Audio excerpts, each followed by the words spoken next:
사람은 말로 드러납니다. 저는 평생 사람을 보면서 그 사람이 현명한가 미숙한가를 판단할 때 결국 마지막에는 말로 돌아오게 된다는 사실을 자주 확인했습니다. 얼굴 표정은 잠깐 속일 수 있고 행동도 상황에 따라 바뀔 수 있습니다. 그러나 말은 습관입니다. 습관은 오래 쌓인 삶의 태도이고 그 태도는 결국 그 사람의 운명을 만듭니다.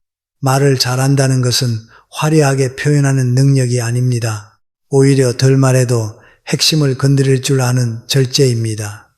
그리고 무엇보다 중요한 것은 하지 말아야 할 말을 아는 것입니다. 저는 이것을 말의 지혜라고 부릅니다. 사람은 말을 줄이는 순간부터 인생이 달라지기 시작합니다. 말이 줄어들면 실수가 줄고 실수가 줄어들면 관계가 편해지고 관계가 편해지면 마음이 가벼워집니다. 마음이 가벼워지면 선택이 좋아지고 선택이 좋아지면 결국 삶이 좋아집니다. 아주 단순한 연결입니다. 그런데 많은 사람들은 반대로 갑니다. 말로 스스로를 높이려 하고 말로 상대를 눌러 이기려 하고 말로 자기 마음의 불안을 덮으려 합니다. 그럴수록 말은 거칠어지고 말이 거칠어질수록 삶의 바닥이 거칠어집니다. 그래서 옛사람들이 재앙은 입에서 나온다라고 했습니다. 저는 이 말이 미신이 아니라 인간관계의 현실을 정확히 본 문장이라고 생각합니다. 현대 심리학도 이 오래된 지혜를 뒷받침합니다. 하버드 대학교의 사회심리학자 에이미 커디 교수는 연구를 통해 사람이 타인을 평가할 때 가장 먼저 판단하는 것이 능력이 아니라 따뜻함과 신뢰라는 사실을 밝혀냈습니다. 그리고 그 따뜻함과 신뢰는 주로 말의 톤과 내용에서 결정됩니다. 즉, 우리가 어떤 말을 하느냐가 곧 상대에게 보여지는 나의 전부가 될 수 있다는 것입니다. 오늘 저는 가장 먼저 자랑에 대해 이야기하고 싶습니다. 자랑은 누구에게나 유혹입니다. 사람이 노력해 얻은 것을 인정받고 싶어하는 마음은 자연스럽습니다. 문제는 그 마음이 말로 흘러나오는 순간 삶의 방향이 달라질 수 있다는 데 있습니다. 자랑은 잠깐 나를 돋보이게 하지만 오래 보면 나를 가볍게 만들기도 합니다. 특히 기분이 좋을 때, 일이 잘 풀릴 때 사람은 경계심이 풀립니다. 그때 말이 커지고 말이 많아집니다. 그리고 그 말은 의외의 곳에 상처를 남기고 의외의 사람에게 질투를 심어줍니다. 저는 사람들에게 이렇게 말합니다. 잘 되는 때일수록 조용히 가십시오. 이것은 겸손하라는 도덕 교훈이 아닙니다. 이것은 삶을 지키는 전략입니다. 높이 올라갈수록 바람이 새듯이 내가 드러날수록 시선이 모입니다. 시선이 모이면 응원도 있지만 비교도 생깁니다. 비교가 생기면 마음의 결이 달라집니다. 누군가는 기뻐해도 누군가는 불편해합니다. 그 불편함은 대개 겉으로 표현되지 않기 때문에 더 위험합니다. 사람은 말하지 않는 마음을 가장 조심해야 합니다. 노자의 도덕경에 이런 구절이 있습니다. 공이 이루어지면 물러나는 것이 하늘의 도이다. 수천 년 전에 이 지혜는 놀랍도록 현대적입니다. 성취를 이루었을 때 가장 좋은 태도는 크게 알리는 것이 아니라 조용히 물러서는 것입니다. 왜냐하면 자랑하는 말은 결국 나를 감시하게 만들기 때문입니다. 내가 뱉은 말이 기준이 됩니다. 나는 이 정도다라고 말한 순간 나는 그 말에 맞는 모습으로 계속 살아야 합니다. 그런데 인생은 늘 같지 않습니다. 어떤 때는 내려갈 수도 있고 흔들릴 수도 있습니다. 그때 사람은 괜히 더 방어적이 되고 더 예민해지고 더 공격적으로 변합니다. 처음에는 자랑으로 시작했지만 끝은 관계의 피로로 이어지는 경우를 저는 여러 번 보았습니다. 현명한 사람은 다르게 행동합니다. 그는 성취를 말로 증명하지 않습니다. 성취는 말이 아니라 시간으로 증명되는 것이기 때문입니다. 그는 조용히 자기 일을 하고 조용히 자기 사람을 지킵니다. 그래서 사람들은 그를 더 믿게 됩니다. 믿음은 말로 얻지 못합니다. 믿음은 말의 절제에서 생깁니다. 쓸데없는 말을 하지 않을 때 사람은 그 안에 책임과 품격이 있다고 느낍니다. 그래서 저는 오늘 한 가지 실천을 권합니다. 하루에 단 한 번이라도 말이 나오기 직전에 멈추는 연습을 해 보십시오. 이 말이 꼭 필요한가? 이 말이 누군가의 마음을 불필요하게 흔들지는 않는가? 내가 지금 말로 무엇을 얻으려 하는가? 이 세 가지 질문만으로도 말의 방향이 달라집니다. 그리고 그 변화는 곧 삶의 변화로 이어집니다. 사람 사이를 망가뜨리는 말이 있습니다. 저는 그것을 두 혀의 말이라고 부릅니다. 한쪽에서는 A의 이야기를 하며 고개를 끄덕이고 다른 쪽에서는 A를 비웃거나 흉을 봅니다. 혹은 B 앞에서는 A를 욕하고 A 앞에서는 B를 욕합니다. 겉으로는 정보처럼 보이고 속사정처럼 들리지만 그 본질은 단순합니다.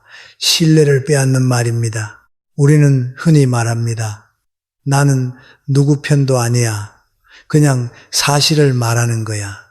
그러나 저는 그 문장을 들을 때마다 마음속으로 이렇게 되묻습니다. 정말 사실을 말하는 것인가?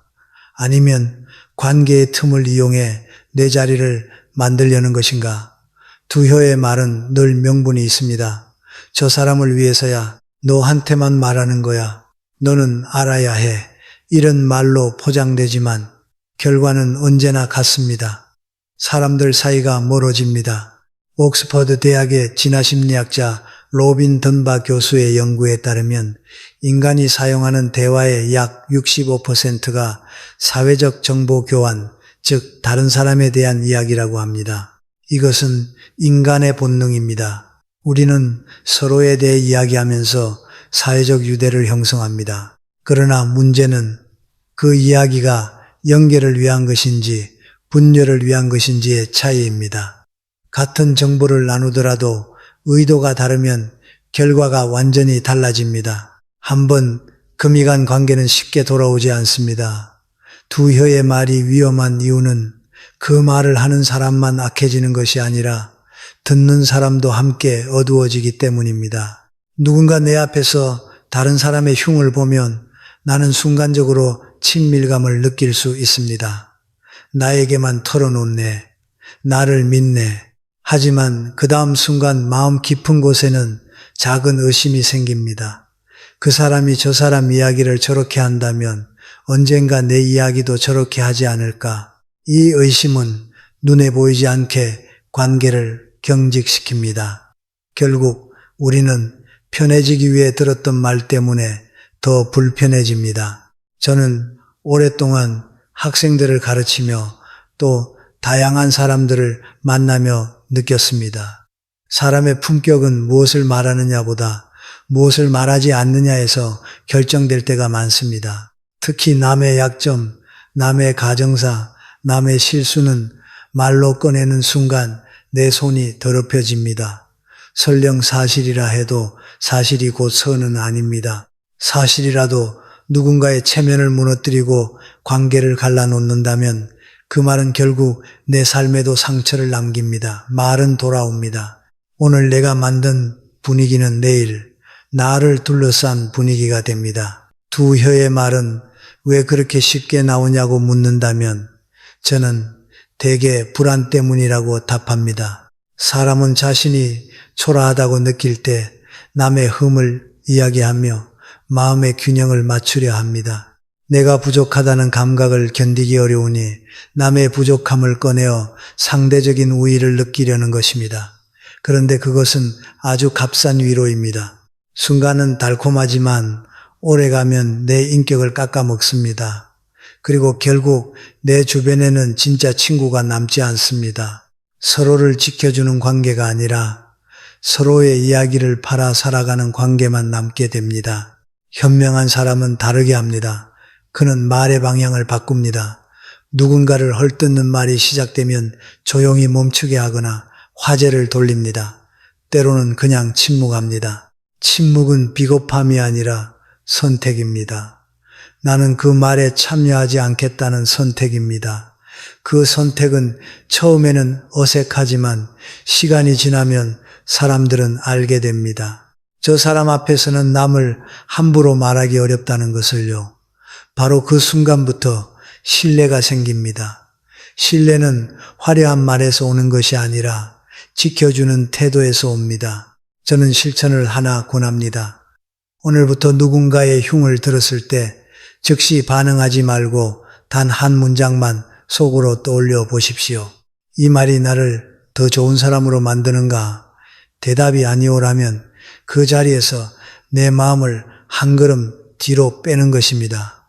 그리고 가능하다면 이렇게 말해 보십시오.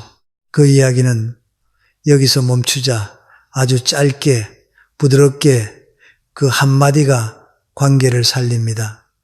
그리고 무엇보다 내 인생을 살립니다. 사람을 힘들게 만드는 말버릇 중에 겉으로는 정당한 요구처럼 보이지만 속으로는 삶을 갉아먹는 것이 있습니다. 저는 그것을 너무 많이 바라는 마음이 말로 새어 나오는 것이라고 표현합니다. 우리는 흔히 요구하는 게 뭐가 문제냐, 당연한 권리 아니냐라고 말합니다. 맞습니다. 인간은 누구나 존중받고 싶고 공정하게 대우받고 싶습니다. 하지만 문제는 필요한 요구와 끝이 없는 요구를 구별하지 못할 때 생깁니다. 그때부터 말은 불만의 언어가 되고 불만은 습관이 됩니다. 미국의 임상심리학자 마셜 로젠버그 박사는 비폭력 대화라는 개념을 통해 이 문제를 정확히 짚었습니다. 그에 따르면 사람 사이의 갈등은 대부분 요구 자체에서 생기는 것이 아니라 요구하는 방식에서 생깁니다. 왜 안 해줘? 는 공격이지만 내가 이것이 필요한데 도와줄 수 있을까는 소통입니다. 같은 내용이라도 말의 형태가 바뀌면 상대의 반응이 완전히 달라집니다. 저는 중년 이후 관계가 지치는 큰 이유가 여기 있다고 봅니다. 젊을 때는 힘이 있으니 요구를 해도 금세 새로 시작할 수 있습니다. 그런데 나이가 들수록 관계는 자산이 됩니다. 자산은 쉽게 깨지지 않게 관리해야 합니다. 그런데 요구가 많아지면 상대는 함께 있는 기쁨보다 맞춰야 하는 부담을 먼저 느낍니다. 그리고 사람은 부담을 피합니다. 그게 인간의 본성입니다. 결국 내가 원하는 것과 정반대로 사람들은 내 곁에서 멀어집니다. 너무 많이 바라는 말은 대개 이렇게 시작합니다. 왜 너는 원래 가족이면 당연히 해야지. 나는 이렇게 해줬는데. 이런 말은 표면적으로는 논리처럼 들리지만 사실은 마음속 계산이 말로 튀어나온 것입니다. 계산이 나쁘다는 뜻이 아닙니다. 다만 관계에서 계산이 드러나는 순간 따뜻함이 식습니다. 가족도 그렇습니다. 자식에게 내가 너 키우느라 얼마나 고생했는데 라는 말이 나오는 순간 그 말은 사랑이 아니라 청구서처럼 들릴 수 있습니다.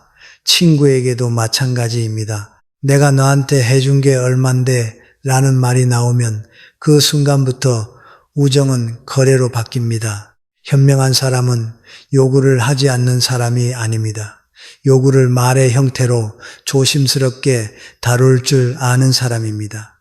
먼저 자기 마음을 살핍니다. 내가 지금 원하는 것이 정말 필요인가? 아니면 비교해서 나온 욕심인가? 우리는 남의 삶을 보면서 내 삶을 평가하는 습관이 있습니다. 그때 마음이 흔들리고 흔들린 마음은 말로 왜 나는 이만큼 밖에라는 불평을 만들어냅니다. 그런데 불평은 현실을 바꾸기보다 내 기운을 먼저 소모합니다. 하버드 대학의 심리학자 요 아커 교수는 그의 저서 행복의 특권에서 이렇게 말했습니다.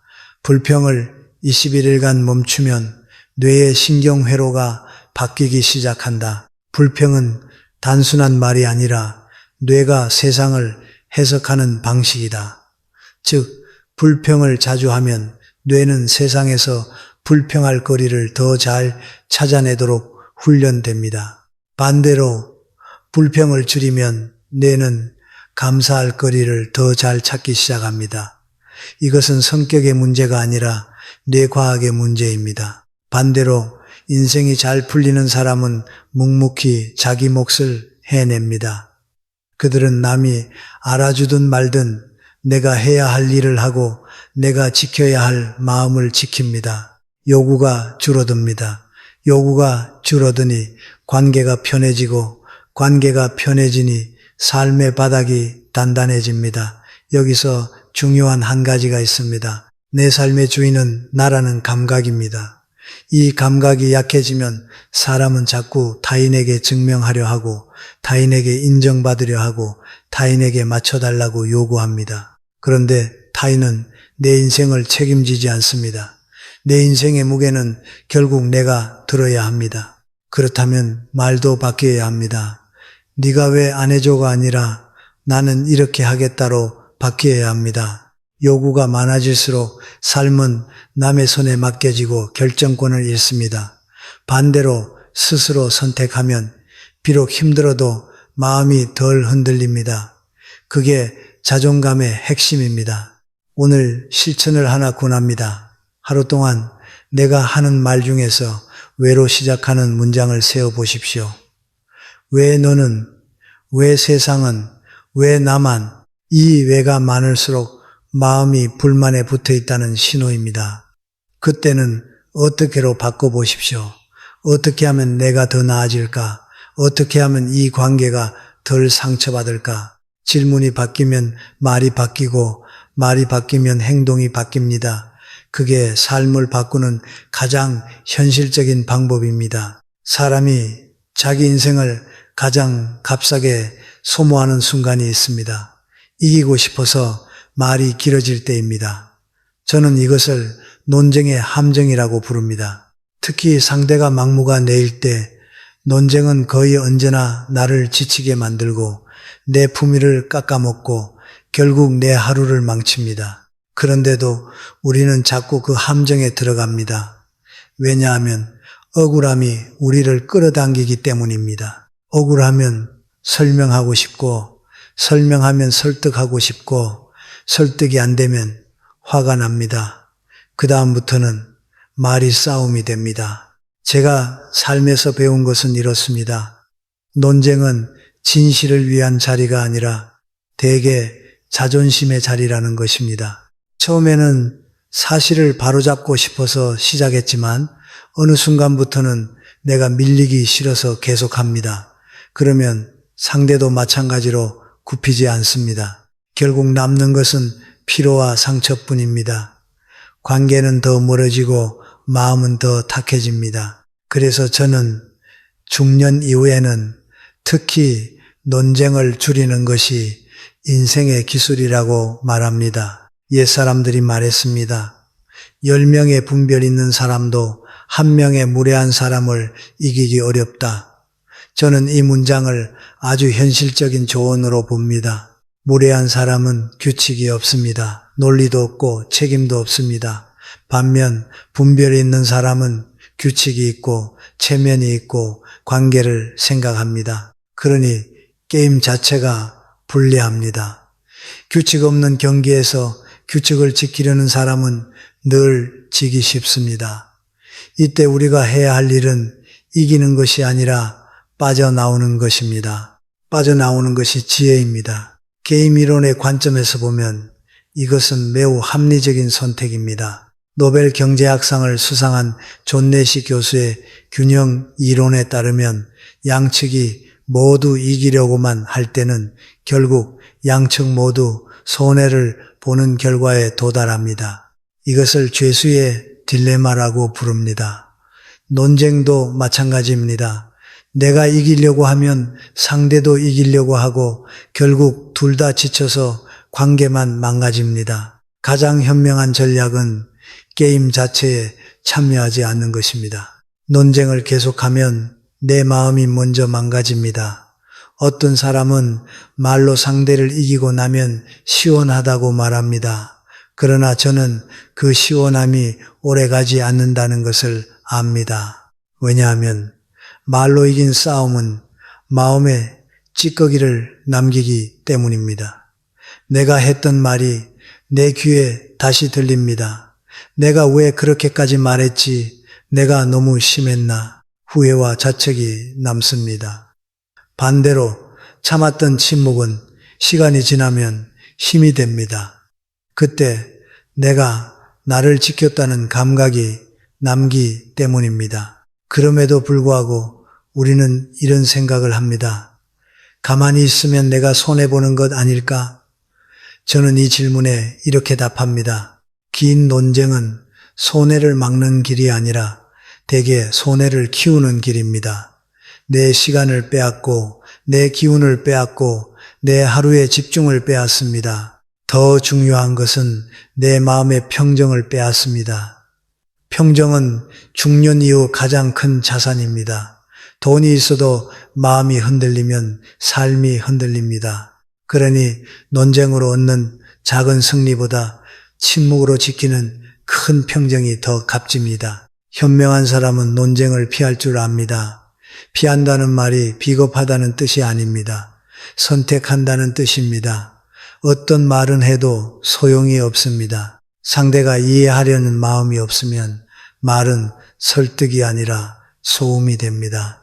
그때는 입을 다무는 것이 내 품위를 지키는 길입니다. 저는 누군가가 억지를 부릴 때 이렇게 생각합니다. 이 사람은 지금 내 말의 내용이 아니라 내 반응을 먹고 산다. 그렇다면 내가 줄 것은 반응이 아니라 거리입니다.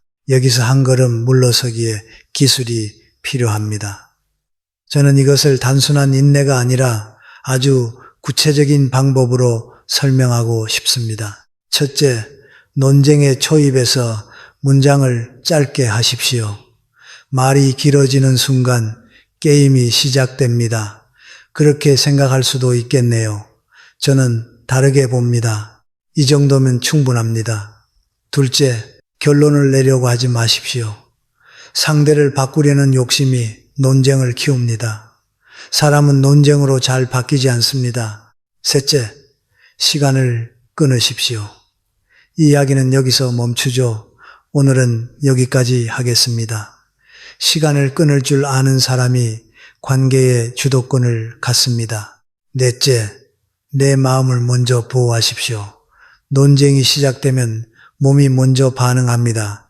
심장이 빨라지고 목소리가 올라가고 얼굴이 뜨거워집니다. 그때는 이미 이성보다 감정이 앞서기 쉽습니다. 그 순간에 멈추는 사람이 지혜로운 사람입니다. 논쟁을 줄이는 것이 인생을 넓힌다. 이 한 문장만 기억하셔도 됩니다. 내가 이기려는 순간 삶은 좁아지고 내가 내려놓는 순간 삶은 넓어집니다. 사람이 자기 인생을 가장 값싸게 소모하는 또 다른 순간이 있습니다. 설명하면 알아주겠지라고 믿을 때입니다. 저는 오래 살면서 그리고 많은 사람들을 보면서 확실히 알게 되었습니다. 세상에는 모르면 이해할 수 있는 사람도 있지만 알아도 이해하지 않으려는 사람이 분명히 존재합니다. 이 둘을 구별하지 못하면 우리는 말과 시간과 마음을 끝없이 잃습니다. 설명은 원래 좋은 것입니다. 오해를 풀고 사실을 바로잡고 관계를 회복하는 데 도움이 됩니다. 그러나 설명이 습관이 되면 문제가 됩니다. 특히 누군가가 내 이야기를 들을 준비가 되어 있지 않은데도 나는 계속 말로 설득하려 합니다. 그때 설명은 더 이상 소통이 아닙니다. 자기 방어입니다. 나는 나쁜 사람이 아니다. 나는 틀리지 않았다. 나는 억울하다. 이 마음이 나를 밀어붙입니다.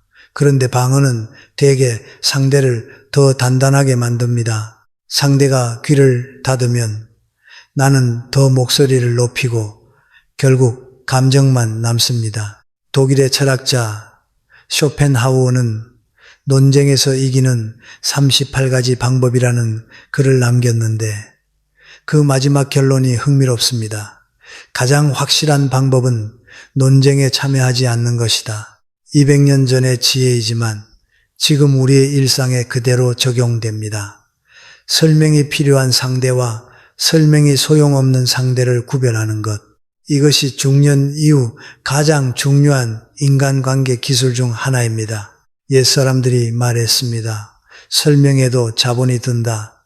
저는 이 문장이 아주 정확하다고 봅니다. 그 자본은 무엇입니까?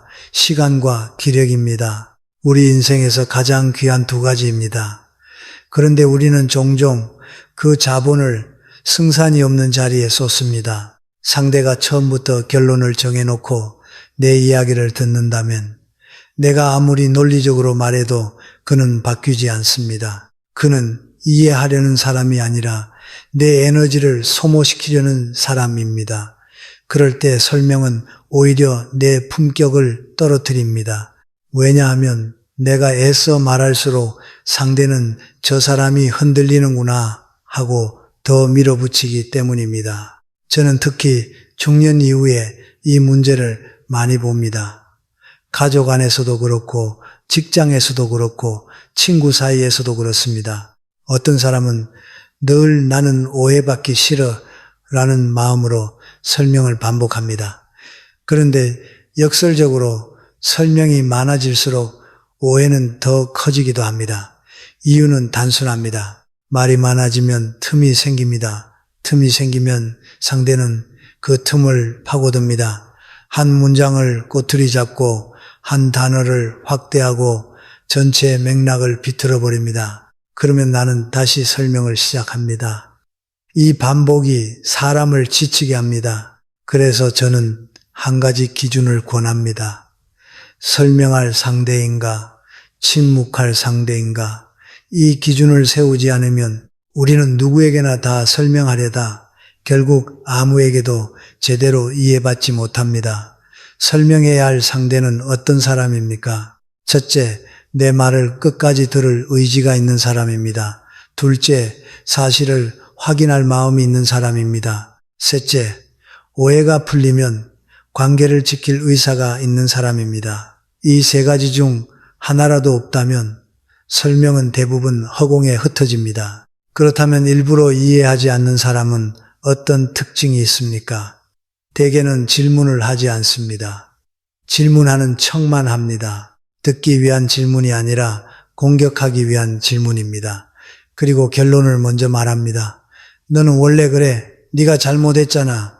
다들 그렇게 생각해. 이런 식으로 말하면 이미 그는 판단을 끝냈다는 뜻입니다. 프랑스의 작가 앙투안 드 생텍쥐페리는 어린 왕자에서 이런 말을 남겼습니다. 사막이 아름다운 것은 그 어딘가에 우물을 숨기고 있기 때문이다. 저는 이 말을 관계에도 적용합니다. 진짜 이해해 줄 사람은 반드시 있습니다. 다만 그 사람을 찾기 위해서는 이해해 줄 수 없는 사람에게 에너지를 낭비하는 것을 먼저 멈춰야 합니다. 여기서 중요한 것은 설명을 끊는 것이 패배가 아니라는 점입니다. 오히려 설명을 끊는 것이 내 인생을 지키는 승리입니다. 나를 증명하려는 말이 길어질수록 나는 내 삶의 중심에서 멀어집니다. 인생은 남에게 해명하느라 살기에는 너무 짧습니다. 무엇보다 나라는 사람의 가치는 남의 입으로 결정되는 것이 아닙니다. 내가 어떤 길을 걷고 있는지, 내가 무엇을 지키고 있는지, 내가 어떤 마음으로 사람을 대하고 있는지 그것이 나의 증거입니다. 저는 사람을 보면서 한 가지를 자주 생각합니다. 가난은 돈으로만 오지 않는다는 것입니다. 어떤 사람은 물질적으로 부족하지 않은데도 늘 불안해하고 늘 남을 헐뜯고 늘 세상을 원망합니다. 반대로 어떤 사람은 넉넉하지 않아도 마음이 단단하고 말이 곱고 표정이 편안합니다. 결국 사람을 가르는 것은 지갑이 아니라 마음의 크기입니다. 그래서 저는 마음이 가난한 사람이라는 말을 조심스럽게 꺼냅니다. 이 말은 비난이 아니라 스스로를 돌아보게 하는 경고입니다. 마음이 가난하면 말이 가난해지고 말이 가난하면 관계가 가난해지고 관계가 가난하면 인생 전체가 좁아지기 때문입니다. 마음이 가난한 사람에게서 가장 자주 보이는 첫 번째 특징은 남의 잘됨을 편하게 보지 못한다는 것입니다. 누군가가 잘 되었다는 소식을 들으면 축하보다 먼저 불편함이 올라옵니다. 그리고 그 불편함이 말로 나옵니다. 운이 좋았지. 뒷배가 있겠지.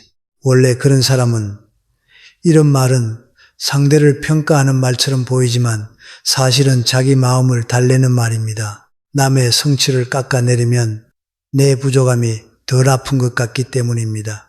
그러나 이런 말은 습관이 되면 결국 나를 더 불행하게 만듭니다. 왜냐하면 사람은 자신이 자주 내뱉는 말의 방향으로 마음이 굳어지기 때문입니다. 신경과학 연구에 따르면 부정적인 말을 반복할 때 뇌의 편도체가 활성화되며 스트레스 호르몬인 코르티솔 분비가 증가합니다. 반대로 긍정적이거나 감사하는 말을 할 때는 전전두엽 피질이 활성화되어 판단력과 정서적 안정감이 높아집니다. 즉, 말은 단순히 입 밖으로 나가는 소리가 아니라 뇌의 구조를 실제로 바꾸는 행위입니다. 남을 깎는 말이 많아질수록 내 뇌는 더 불안한 방향으로 세팅되고, 감사하는 말이 많아질수록 내 뇌는 더 안정된 방향으로 세팅됩니다. 저는 이런 마음을 비교의 중독이라고 봅니다. 비교는 누구나 합니다. 문제는 비교에 머무는 시간입니다. 비교는 잠깐이면 자극이 되지만 오래 머물면 독이 됩니다. 비교가 길어지면 감사가 사라지고, 감사가 사라지면 불평이 늘고, 불평이 늘면 말이 거칠어집니다. 그때부터 사람들은 나와 있을 때 편안함을 느끼지 못합니다. 결국 사람들은 떠납니다. 그리고 떠나는 사람을 보며 마음이 가난한 사람은 또 말합니다. 원래 사람은 다 그래. 이렇게 자기 말로 세상을 더 차갑게 만들고 그 차가운 세상 속에 스스로를 가두는 것입니다. 여기서 중요한 것은 남을 부러워하는 마음 자체가 나쁘다는 뜻이 아닙니다. 부러움은 나를 성장시키는 연료가 될 수도 있습니다. 다만 부러움이 비난으로 바뀌는 순간 그 연료는 나를 태우는 불이 됩니다. 저는 이렇게 권합니다. 누군가가 잘 되는 모습을 보았을 때 마음이 불편해지면 그 불편함을 남에게 던지지 말고 내 안에서 질문으로 바꾸십시오. 저 사람은 무엇을 꾸준히 했을까? 나는 무엇을 배울 수 있을까? 비난으로 흘러가던 말이 학습으로 바뀌면 그 순간부터 마음이 넓어집니다. 마음이 가난한 사람에게서 두 번째로 자주 보이는 말버릇은 남의 것을 당연히 기대하는 태도입니다. 도움을 받는 것은 부끄러운 일이 아닙니다. 사람은 서로 기대며 삽니다. 그러나 기대와 의존은 다릅니다. 기대는 고마움을 남기지만 의존은 불만을 남깁니다. 마음이 가난한 사람은 스스로 서는 힘이 약하니 남에게서 자꾸 채우려 합니다. 그리고 채워지지 않으면 원망이 말로 터집니다. 가족이면 이 정도는 해야지, 친구면서 왜 안 해줘? 이런 말은 관계를 끌어안는 말이 아니라 관계를 밀어내는 말입니다. 저는 중년 이후에 특히 자기 발로 서는 힘이 중요하다고 말합니다. 돈이 많아서가 아니라 마음에 중심이 있어야 하기 때문입니다. 중심이 없는 사람은 작은 말에도 흔들리고 작은 오해에도 무너집니다. 그래서 더 예민해지고 더 공격적인 말을 하게 됩니다. 그러면 주변은 더 피곤해집니다. 결국 그 사람은 왜 아무도 나를 도와주지 않지라고 말하며 더 고립됩니다. 하지만 진실은 다릅니다. 사람들은 당신을 버린 게 아니라 당신의 무게가 너무 무거워서 잠시 숨을 고른 것일 수 있습니다. 마음이 가난한 사람이 마지막으로 빠지는 함정은 비관의 말입니다. 저는 이것을 단순히 성격 문제로 보지 않습니다. 비관은 생각의 습관이고 말의 습관이며 결국 삶을 끌어내리는 방식입니다. 어떤 사람은 늘 같은 말을 반복합니다. 원래 인생이 그래. 해봐야 소용없어. 나는 운이 없어. 세상이 나를 안 도와줘. 이런 말은 사실을 말하는 것 같지만 대부분은 마음이 지친 상태가 입으로 새어 나오는 것입니다. 문제는 그 말이 반복되는 순간 사람은 점점 더 그 말에 맞는 인생을 살게 된다는 데 있습니다. 심리학에서 말하는 자기 충족적 예언이 바로 이것입니다. 미국의 사회학자 로버트 머튼이 처음 제시한 이 개념에 따르면 사람은 자신이 믿는 방향으로 행동하고 그 행동의 결과가 다시 자신의 믿음을 확인시켜 줍니다. 안 될 거야 라고 말하는 사람은 도전의 문 앞에서 한 걸음 먼저 물러섭니다. 소용없어 라고 말하는 사람은 시도할 에너지를 미리 포기합니다. 그렇게 선택이 달라지면 결과가 달라집니다. 결과가 달라지면 다시 봐, 안 된다니까 라고 말합니다. 이게 비관의 순환입니다. 비관의 말이 더 위험한 이유는 주변 사람까지 지치게 만든다는 점입니다. 사람은 누구나 힘든 시기가 있습니다. 그때 잠깐 푸념하는 것은 인간적입니다. 그러나 한탄이 습관이 되면 곁에 있는 사람은 도와주고 싶어도 힘이 빠집니다. 왜냐하면 어떤 사람은 해결을 원해서 말하는 것이 아니라 한탄을 유지하기 위해 말하기 때문입니다. 제안하면 반박하고 격려하면 냉소합니다.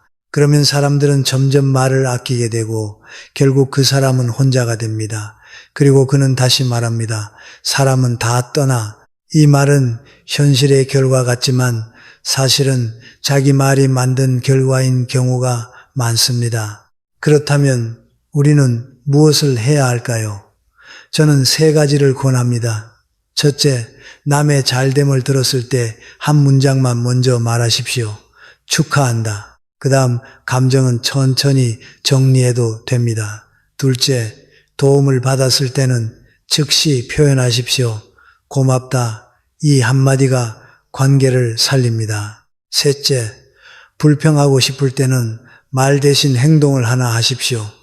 말로 풀면 남에게 흘러가지만 행동으로 풀면 내 삶에 쌓입니다.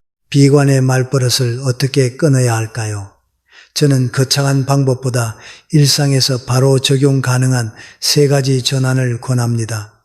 첫째, 단정하는 말을 줄이십시오. 절대 안 돼. 항상 이래. 어차피. 같은 말은 마음을 닫는 말입니다. 대신 지금은 어렵다. 아직은 부족하다로 바꾸십시오. 지금과 아직이라는 단어는 문을 남겨둡니다. 문이 남아있으면 사람은 움직일 여지가 생깁니다. 스탠퍼드 대학의 심리학자 캐럴 드며 교수는 이것을 성장 마인드셋이라고 불렀습니다. 나는 아직 못한다와 나는 못한다는 단 2글자 차이지만 그 차이가 만들어내는 인생의 궤도는 완전히 다릅니다. 아직이라는 단어는 가능성을 열어두는 말입니다. 가능성이 열려 있으면 사람은 시도합니다.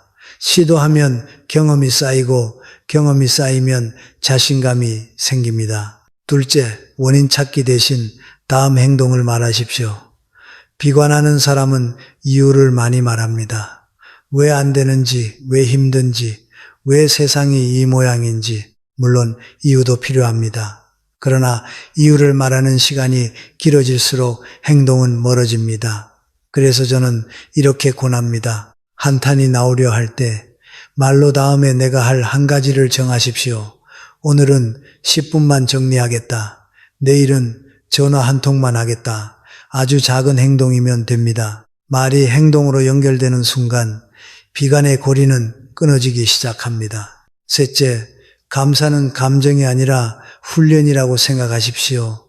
마음이 가난해질수록 감사는 사라집니다. 그러나 감사는 있는 것을 보는 눈을 키웁니다. 있는 것을 보면 마음이 안정되고 안정되면 말이 부드러워집니다. 말이 부드러워지면 사람도 다시 가까이 옵니다. 하루에 한 문장만이라도 좋습니다. 오늘도 무사히 지나갔다. 내가 아직 할 수 있는 게 있다. 이 정도면 충분합니다. 이 한 문장이 마음을 살립니다. 결국 사람은 말로 자신을 다듬습니다. 말이 거칠면 마음도 거칠어지고 마음이 거칠면 세상도 거칠게 보입니다. 반대로 말이 단정해지면 마음이 단정해지고 마음이 단정해지면 세상도 조금씩 다르게 보이기 시작합니다.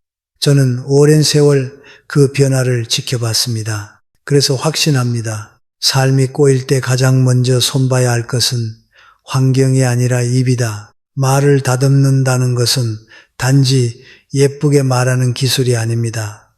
저는 그것을 삶의 품격을 지키는 일이라고 봅니다. 앞에서 우리는 자랑, 두 혀의 말, 과한 요구, 논쟁, 끝없는 설명, 그리고 마음이 가난해지는 말버릇까지 보았습니다. 여기서 핵심은 하나입니다. 말은 결국 나를 만들고 나의 말은 결국 내 주변의 사람을 결정합니다. 그래서 중년 이후에는 특히 어떤 말을 하느냐보다 어떤 말을 끝까지 하지 않느냐가 더 중요해집니다. 저는 사람들에게 자주 묻습니다. 당신은 말로 무엇을 얻으려 합니까? 인정입니까? 승리입니까? 위로입니까? 목적이 분명하지 않으면 말은 쉽게 감정으로 흘러갑니다. 감정으로 흘러간 말은 흔히 상처를 남깁니다. 그리고 상처를 남긴 사람은 상대를 잃을 뿐 아니라 스스로도 잃습니다. 나는 왜 그렇게 말했을까 하는 후에 이제 관계가 어색해졌다는 불안이 뒤따르기 때문입니다. 그러니 말은 늘 목적이 있어야 합니다. 저는 그 목적을 3가지로 정리합니다. 첫째는 관계를 살리는 말, 둘째는 나를 지키는 말, 셋째는 상대의 체면을 지켜주는 말입니다. 이 3가지를 벗어나면 말은 대개 불필요해집니다. 여기서 말을 잘하는 사람과 말로 복을 지키는 사람은 다릅니다. 말을 잘하는 사람은 순간적으로 분위기를 잡을 수 있습니다. 그러나 복을 지키는 사람은 시간이 지나도 신뢰가 쌓입니다. 신뢰가 쌓이면 기회가 옵니다. 사람들은 결국 믿을 만한 사람에게 일을 맡기고 마음을 내어주고 길을 열어줍니다. 그래서 저는 말이 좋으면 복이 온다 라는 말을 미신으로 보지 않습니다. 말의 태도가 사람의 태도이고 태도가 관계를 만들며 관계가 결국 인생의 길을 만들기 때문입니다. 고대 동양 철학에서는 이것을 언행일치라고 했고 현대 경영학에서는 이것을 퍼스널 브랜딩이라고 부릅니다. 표현은 다르지만 핵심은 같습니다. 당신이 어떤 말을 하느냐가 곧 당신이 어떤 사람인가를 결정한다는 것입니다. 워런 버핏도 이렇게 말한 적이 있습니다. 평판을 쌓는 데는 20년이 걸리지만 무너뜨리는 데는 5분이면 충분하다. 그 5분은 대부분 말 한마디에서 시작됩니다. 그렇다면 복을 지키는 말의 습관은 어떻게 생길까요? 저는 4가지를 강조하고 싶습니다. 첫째, 말에 여백을 남기는 습관입니다. 모든 것을 다 말하려 하지 마십시오. 마음이 불안할수록 사람은 말을 채웁니다. 설명을 늘리고 변명을 보태고 감정을 덧붙입니다. 그러나 여백이 있는 말은 힘이 있습니다. 그렇군요. 알겠습니다. 생각해 보겠습니다. 이런 말은 짧지만 상대에게 숨 쉴 공간을 줍니다. 사람은 공간이 있을 때 관계를 지속할 수 있습니다. 둘째, 상대의 체면을 지켜주는 습관입니다. 저는 지혜로운 사람의 공통점이 여기 있다고 봅니다. 지혜는 알아차리는 능력이지만 품격은 말하지 않는 능력입니다. 상대의 약점을 알아도 그 약점을 공개적으로 건드리지 않는 것, 상대가 실수해도 사람들 앞에서 몰아붙이지 않는 것, 체면을 지켜주면 사람은 마음을 엽니다. 마음을 열면 관계는 오래갑니다. 셋째, 말의 온도를 관리하는 습관입니다. 내용이 맞아도 온도가 차가우면 상처가 됩니다. 같은 말이라도 왜 그렇게 해서와 무슨 일이 있어서는 다릅니다. 전자는 심판이고 후자는 이해입니다. 이해하려고 하면 내 말이 부드러워지고 부드러운 말은 결국 내 삶을 부드럽게 만듭니다. 넷째, 말보다 행동으로 증명하는 습관입니다. 말이 많아지면 행동이 줄고 행동이 줄면 말이 더 커집니다. 이때 삶은 흔들립니다. 자랑을 줄이고 실력을 쌓는 것, 변명을 줄이고 책임을 지는 것, 한탄을 줄이고 작은 행동을 하는 것. 이 단순한 전환이 삶의 방향을 바꿉니다. 그리고 여기에서 가장 중요한 결론이 나옵니다. 사람은 결국 어떤 사람과 함께 하느냐로 인생이 달라집니다. 그런데 함께하는 사람은 내 말을 보고 결정합니다. 나와 대화하면 편안한가, 피곤한가? 나와 있으면 존중받는가, 평가받는가? 나와 있으면 희망이 생기는가, 한숨이 늘어나는가? 이 질문에 답이 좋으면 사람들은 당신 곁에 남습니다. 곁에 남는 사람이 많아질수록 인생은 단단해집니다. 그것이 복입니다. 감사와 용서는 말의 기술이 아니라 마음의 수준입니다. 저는 오래 살면서 인간관계에서 결국 남는 사람은 말을 예쁘게 하는 사람이 아니라 말로 사람을 살리는 사람이라는 것을 많이 보았습니다. 그리고 사람을 살리는 말의 핵심에는 두 가지가 있습니다. 하나는 감사이고 다른 하나는 용서입니다. 이 두 가지는 겉으로는 부드러워 보이지만 실제로는 가장 강한 힘입니다. 왜냐하면 감사는 관계를 단단하게 만들고 용서는 내 마음을 자유롭게 만들기 때문입니다. 먼저 감사부터 보겠습니다. 감사는 대개 고맙습니다. 한 문장으로 시작합니다. 그런데 이 문장이 쉬워 보이지만 실제로는 쉽지 않습니다. 사람은 마음이 바쁠수록 당연함을 먼저 생각합니다. 가족이면 해줘야지, 친구면 이 정도는, 부하 직원이면 당연히. 이렇게 당연함이 쌓이면 감사는 사라집니다. 감사가 사라지면 말이 차가워집니다. 말이 차가워지면 사람은 섭섭해집니다. 섭섭함이 쌓이면 관계에 틈이 생깁니다. 뇌과학의 관점에서도 감사의 힘은 입증되어 있습니다. 미국 인디애나 대학의 연구팀은 감사 편지를 쓴 참가자들의 뇌를 fMRI로 촬영했는데 감사를 표현한 지 3개월이 지나도 내측 전전두엽 피질의 활성화가 유지되었습니다. 이 영역은 의사결정, 감정조절, 사회적 판단에 관여하는 곳입니다. 즉, 감사를 표현하는 행위가 뇌의 구조 자체를 바꿔서 더 안정적이고 현명한 판단을 내리게 도와준다는 것입니다. 그래서 저는 감사가 관계의 보험이라고 말합니다. 보험은 평소에는 필요 없어 보이지만 위기가 왔을 때 나를 지켜줍니다. 감사도 그렇습니다. 평소에 고맙다를 자주 말한 사람은 갈등이 생겼을 때도 관계가 쉽게 끊어지지 않습니다. 왜냐하면 상대의 마음에 저 사람은 내 노력을 알아주는 사람이야 라는 기억이 남아있기 때문입니다. 감사는 추상적으로 말하면 힘이 약해집니다. 고마워도 좋지만 무엇이 고마웠는지를 붙이면 관계가 깊어집니다. 오늘 그 말 덕분에 마음이 편했어. 네가 해준 그 행동이 큰 도움이 됐어. 상대는 내가 가치 있는 일을 했구나 라고 느낍니다. 그 느낌이 사람을 다시 움직이게 합니다. 이제 용서로 넘어가겠습니다. 용서가 어렵다는 말을 우리는 자주 합니다. 나한테 그렇게 했는데 어떻게 용서해? 저는 그 마음을 이해합니다. 상처는 쉽게 사라지지 않습니다. 그러나 저는 또 한 가지를 압니다. 용서하지 못하면 사실은 상대보다 내가 더 오래 묶인다는 것입니다. 상처 준 사람은 잊고 사는데 상처받은 사람은 계속 떠올립니다. 그 떠올림이 마음을 갉아먹습니다. 결국 용서하지 못하는 마음은 상대를 벌주는 것이 아니라 나를 벌주는 일이 됩니다. 옛 이야기에 이런 비유가 있습니다. 용서하지 못하는 마음은 뜨거운 숯을 손에 쥐고 상대에게 던지려는 것과 같다. 결국 먼저 타는 것은 내 손이다. 넬슨 만델라도 비슷한 말을 남겼습니다.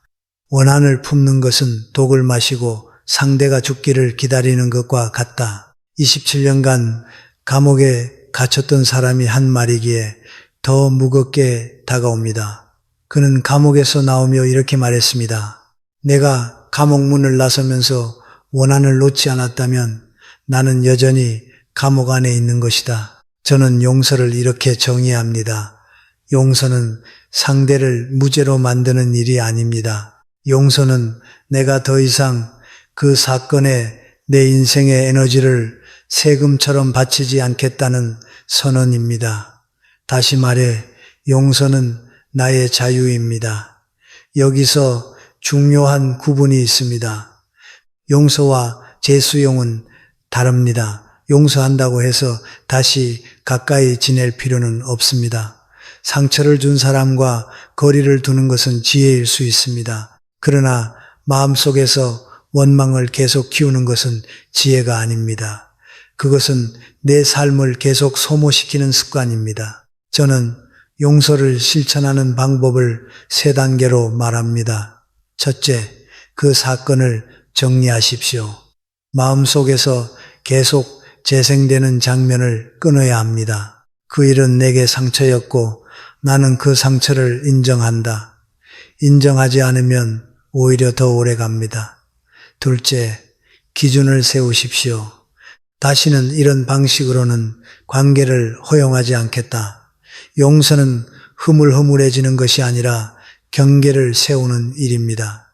경계가 있으면 마음이 안정됩니다. 셋째, 놓으십시오. 놓는다는 것은 있는 것이 아니라 더 이상 그 감정에 휘둘리지 않는 것입니다. 감정이 올라오면 이렇게 말해 보십시오. 나는 이제 이 일에 내 시간을 주지 않겠다. 이 한 문장이 마음을 가볍게 합니다. 감사와 용서를 함께 품은 사람은 말이 달라집니다. 남을 깎아내리는 말이 줄고 불평이 줄고 논쟁이 줄고 설명도 줄어듭니다. 대신 고맙다, 괜찮다, 여기서 멈추자 같은 말이 늘어납니다. 이런 말은 사람을 살립니다. 사람을 살리는 말은 결국 나를 살립니다. 관계가 살아야 인생이 살고 인생이 살아야 마음이 삽니다. 마지막으로 저는 한 가지 원칙만 남기고 싶습니다. 말은 이기기 위한 무기가 아니라 삶을 지키는 울타리라는 원칙입니다. 우리는 자꾸 말로 이기려 합니다. 말로 증명하려 하고 말로 설득하려 하고 말로 인정받으려 합니다. 그런데 인생은 말로 이기는 사람이 아니라 말로 무너지지 않는 사람이 결국 길게 갑니다. 그래서 저는 중년 이후에 가장 중요한 실력이 말의 절제라고 말합니다. 절제는 참는 것이 아니라 선택하는 것입니다. 무엇을 말할지 선택하는 것이 아니라 무엇을 끝까지 말하지 않을지 선택하는 것입니다. 지금까지 우리는 여러 가지를 보았습니다. 자랑하지 말 것, 두여로 말하지 말 것, 과하게 요구하지 말 것, 막무가내로 논쟁하지 말 것, 일부러 이해하지 않는 사람에게 설명하지 말 것, 그리고 마음이 가난해지는 말버릇, 남의 잘됨을 못 견디는 말, 당연함으로 기대하는 말, 비관과 한탄을 반복하는 말이 어떻게 관계를 끊고 삶을 좁히는지 확인했습니다. 결론은 분명합니다. 말은 사람을 끌어당기기도 하고 밀어내기도 합니다. 결국 내 주변이 어떻게 구성되는지는 내 말의 습관이 결정합니다. 그렇다면 여기서 정말 중요한 질문이 남습니다. 어리석은 사람은 어떤 말을 가장 자주 하는가? 저는 아주 단정적으로 말하겠습니다. 어리석은 사람은 자주 이렇게 말합니다. 나는 원래 이런 사람이야. 이 말은 스스로를 소개하는 말처럼 보이지만 사실은 스스로를 묶는 족쇄입니다. 사람은 이 말로 변화의 가능성을 끊어버립니다. 나는 원래 말이 직설적이야. 나는 원래 성격이 급해. 나는 원래 인간관계가 힘들어. 이렇게 말하는 순간 그 사람은 고치지 않겠다는 선언을 합니다. 저는 이 문장을 끊는 순간 인생이 달라지는 사람을 많이 봤습니다. 무엇으로 바꿔야 할까요? 나는 이제 다르게 해보겠다. 이 문장은 완벽을 약속하지 않습니다.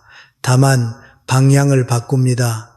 그리고 오늘은 이 한마디만 줄이겠다. 변화가 거창할 필요는 없습니다. 자랑 한마디를 줄이고 험담 한마디를 줄이고 왜 너는 같은 공격적인 질문을 줄이고 어차피 항상 절대 같은 단정의 말을 줄이면 됩니다.